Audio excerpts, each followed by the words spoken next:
The elevator lurched, then died. Lights flickered once, twice, and stopped. Silence crashed down. Clara Mills pressed herself against the cold steel wall, barely breathing, as if making herself smaller might make her disappear. The space felt tighter now, heavier. The man across from her hadn't spoken since they stepped inside. Tall, controlled, dangerous in a way she couldn't explain. His charcoal suit looked custom-made, the kind that whispered money without ever raising its voice. The kind that probably cost more than her rent for the year. His posture was flawless, too flawless. Like a man who never expected the world to say no. Evan Calder glanced at his platinum Rolex. Again. Third time in 5 minutes. Outside, the storm howled, battering Philadelphia's skyline, ripping through the power grid like it had something personal to settle. Inside the elevator, time felt frozen. Christmas Eve meant nothing to Evan Calder. Just tighter deadlines. Fewer people available. Bigger problems if things went wrong. Transfers had to be completed before midnight. Storm, or no storm. The woman beside him was unraveling. He noticed everything. The shallow breaths she tried to hide. The trembling fingers fumbling with a phone that refused to find a signal. The thin coat far too thin for a Philadelphia winter. The worn heels of her shoes. Details most people missed.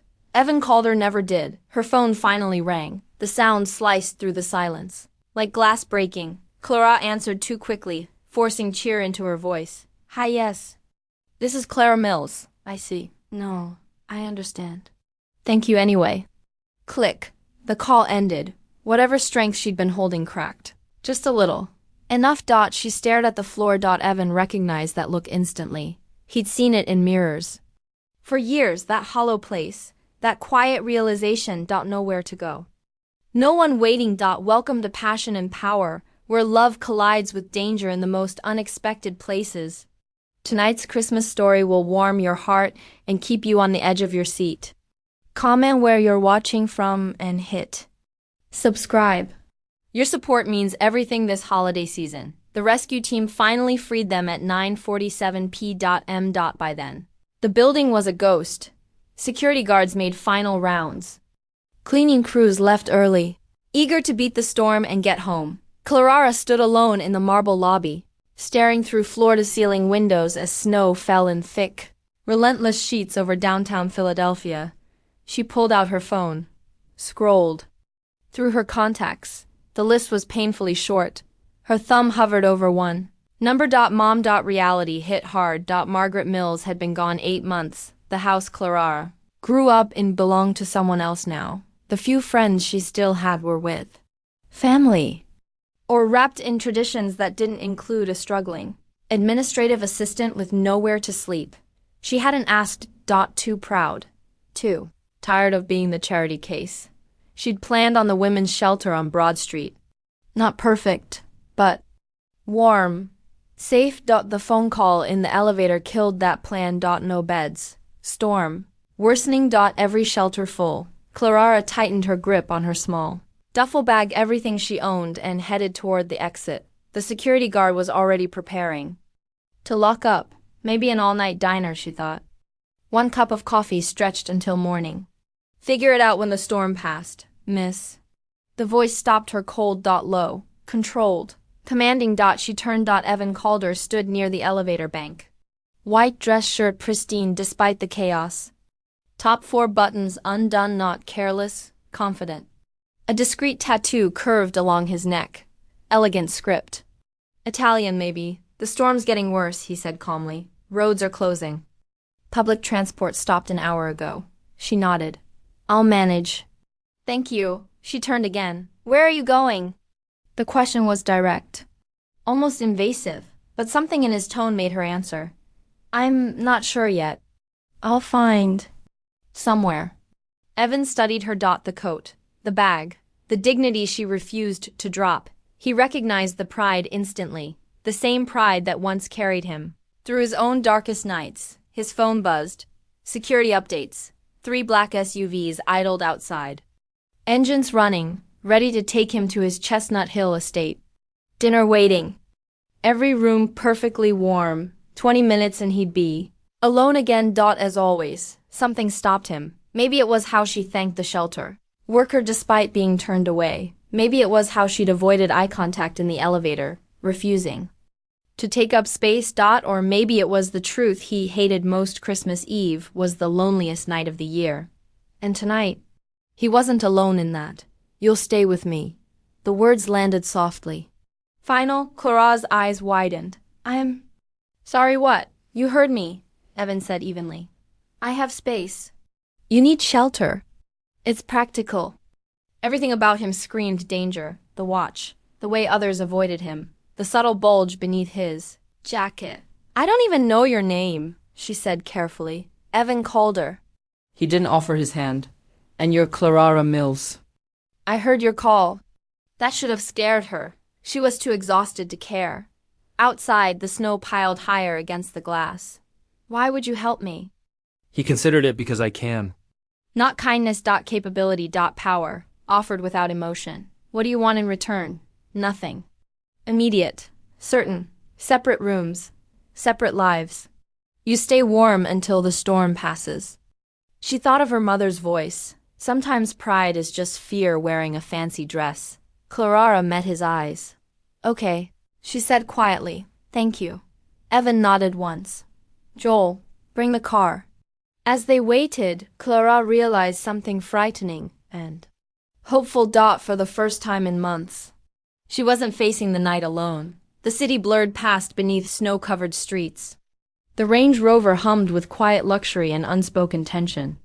Evan spoke business into his phone, low, controlled. Words like shipment, timeline. Quietly. She didn't ask. When iron gates opened and the mansion appeared, lit like something unreal, her breath caught. This is your house? One of them. Inside, marble and light. Beauty without warmth. Security. Moved silently. This way, Evan said.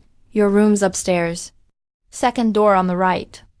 And as Clara followed him deeper into the unknown, one thought echoed louder than the storm outside. Whatever this night was going to become, there was no turning back. There are clothes in the closet that should fit. Mrs. Chun keeps things.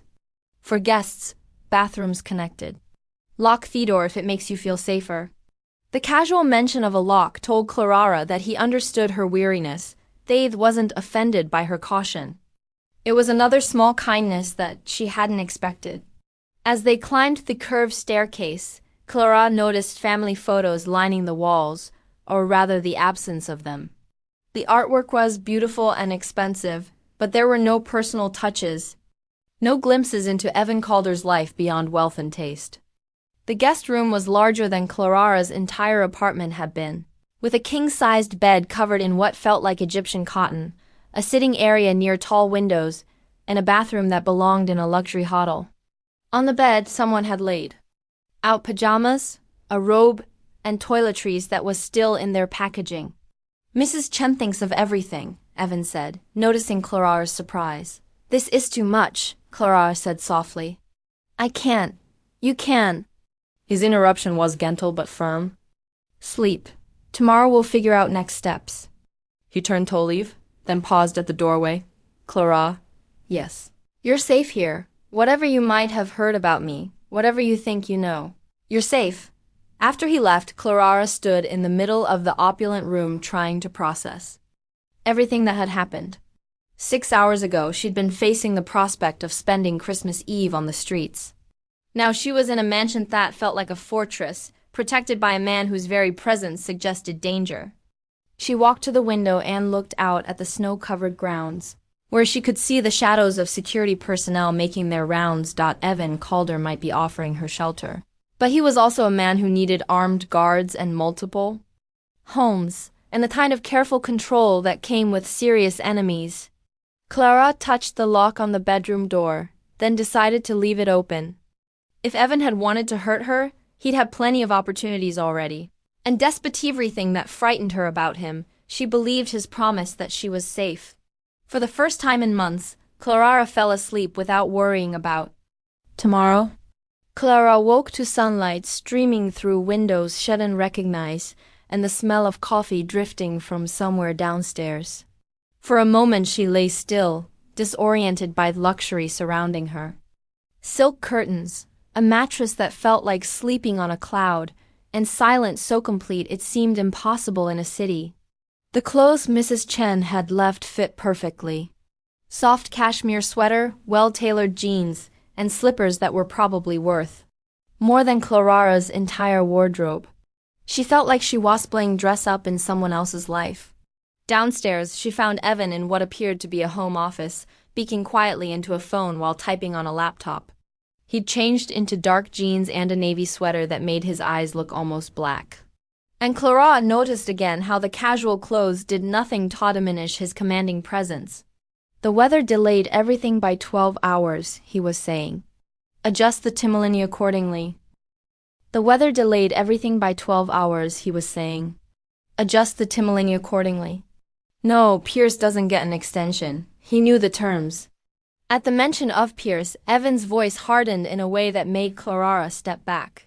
She was about to retreat upstairs when he noticed her and gestured for her to wait. Handle it, he said into the phone, then hung up. Good morning, Coffee. I can make my own, Clara said quickly. I don't want to impose. You're not imposing. Evan stood and walked toward what she assumed was the kitchen. Mrs. Chun left instructions. Apparently, I'm hopeless with anything more complicated than toast. Following him, Clara was struck again by Fee House's strange combination of luxury and emptiness. Every surface was perfect. Every room looked like it belonged in a magazine.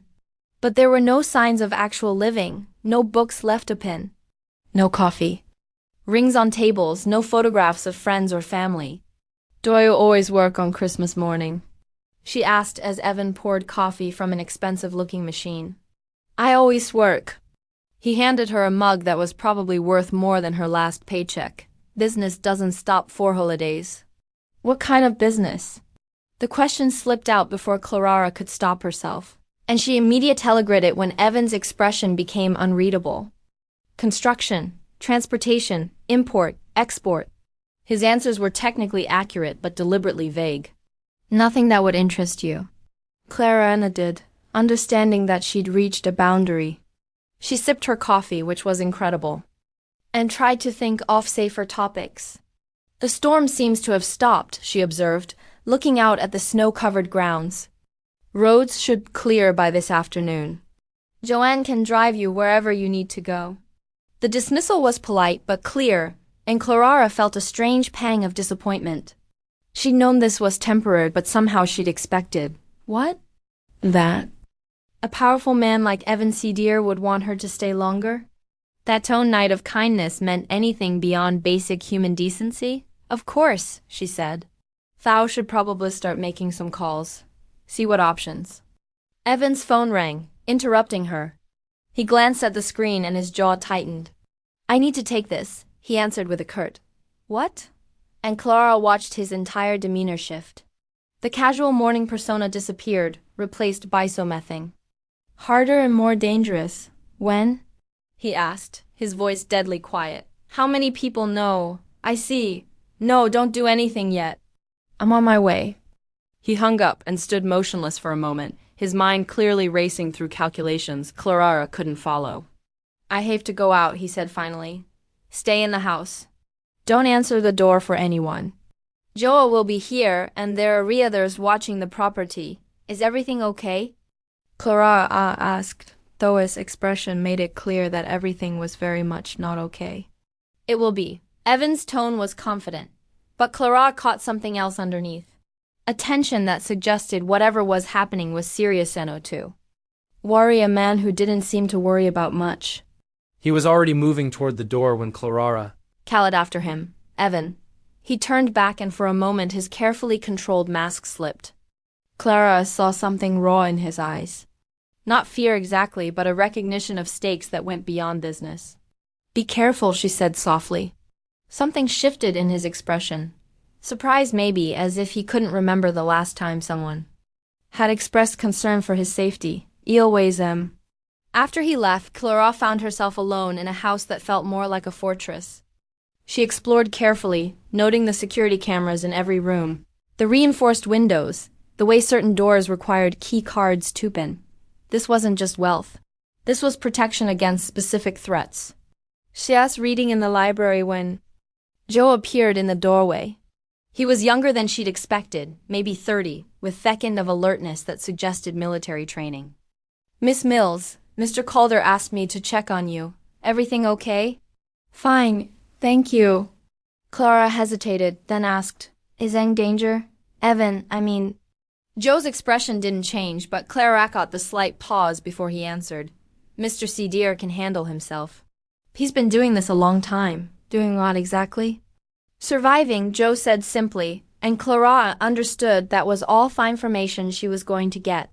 The afternoon stretched on with no word from Evan. Clara tried to read, tried to watch television, tried not to think about the fact that she was worried about a man she barely knew.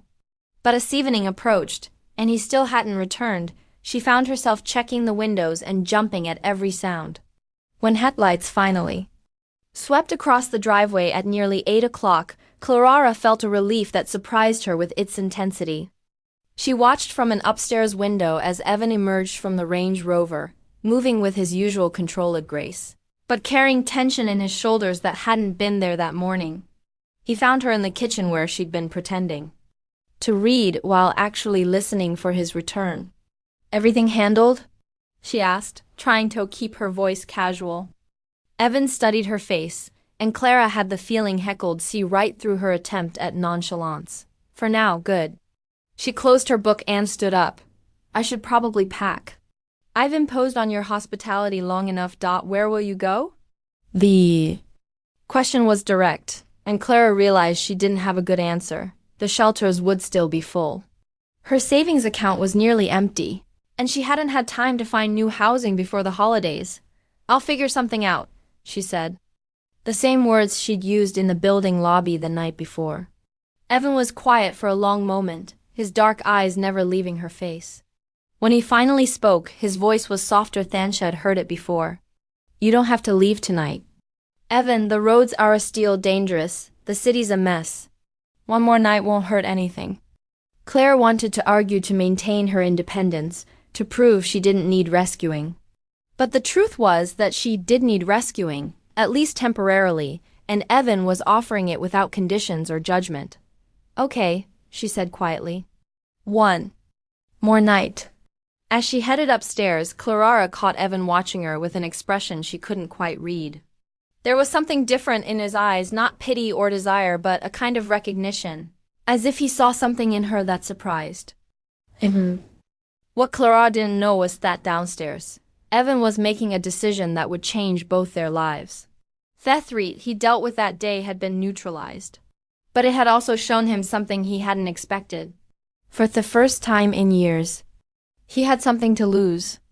Clara awoke on December 26th to the sound of raised voices downstairs. She checked the bedside clock, 6:23 a.m., and felt her stomach clench with anxiety. In her experience, nothing good happened when people were arguing before dawn.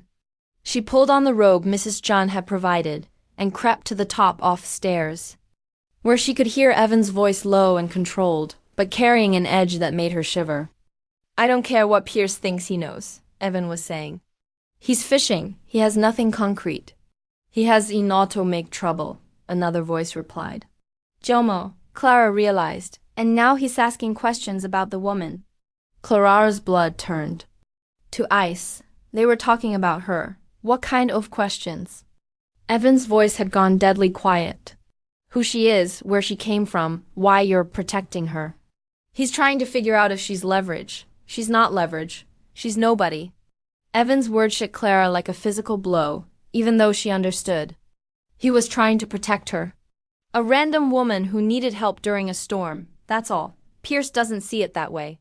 He thinks you've gone soft, that you're distracted. He's planning to use that against you in the negotiations. Clara heard footsteps and quickly retreated to her room, but not before catching Evan's response. Then Pierce is going to learn exactly how wrong he is. She sat on the edge of the bed, her hands shaking as the implications sank in. By accepting Evan's help, she'd inadvertently made herself a target. Worse, she'd become a weakness that his enemies could exploit. 20 minutes later, there was a soft knock on her door. Clara opened it to find Evan standing in the hallway, fully dressed in a dark suit, despite the early hour. His expression was carefully neutral, but she could see the tension in his shoulders. "We need to talk," he said. Clara followed him downstairs to his office, where he closed the door and gestured for her to sit. She remained standing, her arms crossed offensively. "You heard," he said. It wasn't a question. Enough. Clara's voice was steadier than she felt. "I'm putting you in danger just by being here." "You're not putting me in danger. I'm dangerous, Clara. There's a difference." "Is that supposed to make me feel better?" She turned away from him, staring out the window at the snow-covered grounds that suddenly felt more like a prison than a sanctuary. "It should never have come here. I should have known." "Known what?" Evan's voice was sharp. "That I'm not the kind of man who helps people out of the goodness of his heart, that there are always consequences to getting involved with someone like me." Clara spun back to face him, anger flaring. "I didn't ask to get involved with you. I just needed a place to stay for one night, and now I'm apparently some kind of liability that your enemies want to use against you." "You're not a liability." Evan stepped closer and Clara could see something roar in his dark eyes. "You're..." He stopped, seeming to struggle with words that didn't come easily to him. "I'm what?" Clara demanded. "You're the first person in years who's made me remember what it feels like to want to protect something other than territory and profit margins." The admission hung between them, vulnerable and dangerous. Clara felt her anger deflate, replaced by something more complicated and infinitely more frightening. "Evan," she said softly, "I can't be that for you. I can't be the reason you make decisions that could get you killed. It's too late for that." His voice was matter-of-fact, as if he was discussing the weather rather than appending both their lives. "Tice already thinks you matter to me. The only question now is what we do about it." Clara's phone rang before she could respond. She glanced at the screen and frowned. Unknown number, but the area code was local. "Don't answer it," Evan said immediately. But Clara had already swiped to accept the call. "Hello, Miss Mills." The voice was smooth, cultured, and completely unfamiliar. "I hope you're enjoying your stay with Mr. Calder." Clara's eyes flew to Evan, who had gone perfectly still. He gestured for her to keep the caller talking while he pulled out his own phone.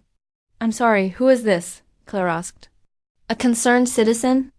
I understand you found yourself in a rather precarious situation. No family, no home, no resources.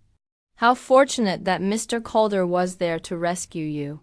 The man's tone was pleasant, conversational, but Clara could hear the threat underneath. "What do you want?" "Nothing from you, my dear. You're simply an innocent bystander who happened to catch the attention of a very dangerous man. The question is whether you're smart enough to walk away before you get hurt." Evan had moved to his computer and was typing rapidly, his jaw clenched with controlled fury. "I think you have the wrong number," Clara said carefully. "I don't think so. You see, Miss Mills, men like Evan Calder don't form attachments. They acquire assets, and assets, unfortunately, have a tendency to become liabilities when they're no longer useful." The line went dead. Clara stood frozen. The phone still pressed to her ear as Evan's words from the night before echoed in her mind. "You're safe here. Whatever you might have heard about me, whatever you think you know, you're safe." But she Wasn't safe. She was a pawn in a game she didn't understand, played by men who viewed human lives as expendable houses. "That was Jonathan Pierce," Evan said, his voice tight with barely controlled rage. "He's trying to scare you into running. Maybe I should run." Clara set down her phone with shaking hands. "Maybe he's right about what happens to people who get too close to you." "He's not right." Evan moved toward her, but Clara stepped back. "How do you know? How many people have gotten hurt because they mattered to you?" The question hit its mark. Clara saw something flicker across Evan's face. Pain maybe, or guilt, before his expression hardened again. "That's not going to happen to you," he said. "You can't promise that." "Yes, I can." Evan's voice carried absolute certainty because I'm going to end this today. Pierce wants to play games with innocent people. He's about to learn why that's a mistake. Clara felt a chill that had nothing to do with the winter weather. What are you going to do? What I should have done months ago. Evan was already moving toward the door. Joel will stay with you. Don't leave the house. Don't answer any calls from numbers you don't recognize. And don't Evan, wait. Clara caught his arm, surprised by the warmth of his skin through the expensive fabric of his suit. Don't do anything you can't take back. He looked down at her, hand on his arm, then up at her face, and Clara saw something shift in his expression. It was already too late for that. The moment I decided you mattered more than my own safety, he said quietly. Before Clara could respond, he was gone, leaving her alone with the terrifying realization that she mattered to him, and that in Evan Cedar's world, mattering to someone could be the most dangerous thing of all. Clara spent the longest day of her life pacing Evan's house like a caged animal. Joe had tried to reassure her that everything would be fine, that Evan had handled worse situations, but his own tension was obvious in the way he constantly checked his phone and monitored the security feeds. By evening, Clara couldn't take the waiting anymore. She found joning a gun with methodical precision that suggested it was more nervous habit than necessity. How long has he been gone? She asked. Joe glanced at his watch. 14 hours, is that normal? No, the admission was reluctant but honest. Usually these things are resolved much faster. Clara felt her stomach drop. What does that mean? It means Pierce is either dead or he's proving harder to find than expected. Joe's tone was matter-of-fact, as if discussing someone was routine. Either way, Mr. Cutter will handle it. And if he doesn't, Clara asked quietly. Joe looked up from his weapon, his young face serious. Then you and I have bigger problems than waiting. At 11:47 p.m., headlights finally swept across the driveway. Clara ran to the window and watched as not one but 3 black subs pulled up to the house. Her heart hammered as she counted the figures emerging from the vehicles. Too many for just Evan and his usual security detail. Joe appeared beside her, his gun no-holstered but his hand resting on it. Stay back from the windows. The front door opened and Clara heard Ivan's voice, low and controlled as he spoke to someone she couldn't see. There were other voices, too. Men discussing logics and cleanup and things that made Clara's blood run cold. When Evan finally appeared in the kitchen doorway, Clara's first thought was relief that he was alive and apparently uninjured. Her second thought was that something fundamental had changed in his expression. The careful control was still there, but underneath it was something harder, more final. It's finished, he said simply. Pierce, Joe asked. Won't be a problem anymore. Evan's tone discouraged further questions. Neither will his associates who thought threatening innocent people was acceptable business practice. Claire understood that she was hearing a confession to murder delivered with the same casual tone most people used to discuss dinner plans. She should have been horrified, should have been running for the door, should have been calling the police. Instead, she felt a complicated mix of relief and gratitude that terrified her more than any threat Pierce could have made. What happens now? She asked. Evan looked at her for a long moment, his dark eyes unreadable. Now you're safe permanently. And, you? I'm exactly what I've always been. He moved to the sink and began washing his hands with methodical thoroughness. The only difference is that now everyone knows what happens when they threaten something that belongs to me. The possessive language should have offended Clara, should have triggered her independent streak and sent her storming out into the night. But there was something in the way Evan said it, not like she was property, but like she was precious, worth protecting at any cost. I don't belong to you, she said quietly, testing the words. Evan turned off the water and faced her, his expression softer than she'd ever seen it. No, he agreed. You don't. But you matter to me, Clara, more than I thought possible. More than is probably smart for either of us. Why? The question came out as barely a whisper, because you looked at me in that elevator and saw a man, not a reputation. Because you trusted me when you had every reason not to. Because you worried about my safety when no one has done that in years. Evan stepped closer, his voice dropping to something intimate and raw. Because for the first time since I was a child, I spent Christmas with someone who made me remember what peace feels like. Clara felt tears prick her eyes. Evan, I know. What, he continued.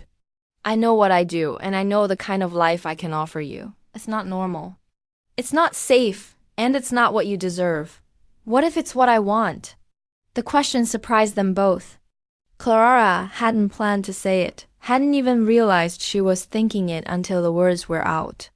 But as she looked at this dangerous, complicated man who had protected her at considerable cost to himself, she realized it was true. You didn't know what you're saying, Evan said carefully. Yes, I do.